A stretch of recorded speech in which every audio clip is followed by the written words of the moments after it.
Obat batuk tersebut mengandung zat, sebut saja golongan dextrometorphan. Fungsinya itu adalah untuk menekan agar saraf-saraf di susunan saraf pusat otak itu menjadi relaksasi. Nah, ciri dari obat batuk yang mampu merelaksasikan kerja saraf-saraf di otak itu akan bisa menimbulkan adiksi, ketergantungan.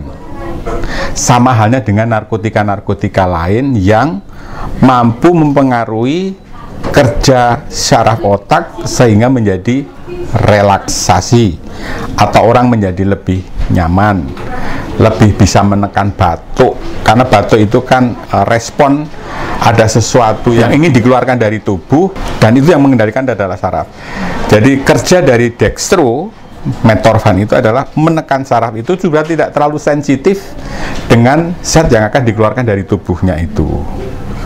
Oleh karena itulah mereka-mereka yang dalam tanda kutip ekonominya terbatas, yang terlanjur sudah mengenal narkotika, dia tidak bisa membeli narkotika, maka dia membeli obat-obat batuk sejenis itu.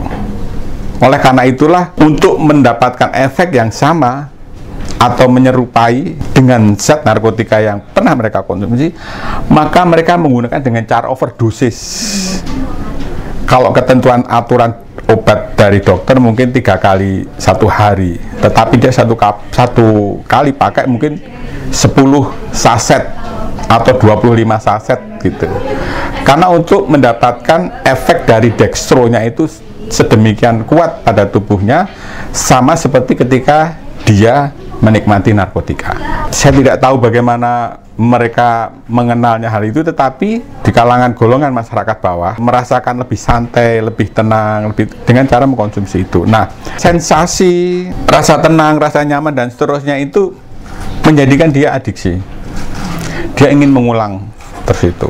Dan itu menjadi tren di kalangan masyarakat bawah yang tidak secara finansial tidak mampu membeli narkotika. Kalau itu tidak dikendalikan, maka dalam jangka waktu terus-menerus, jangka panjangnya, dia akan beralih. Apalagi kalau dia menggunakan sejak kecil, ketika dia sudah dewasa nanti, dia akan beralih kepada narkotika.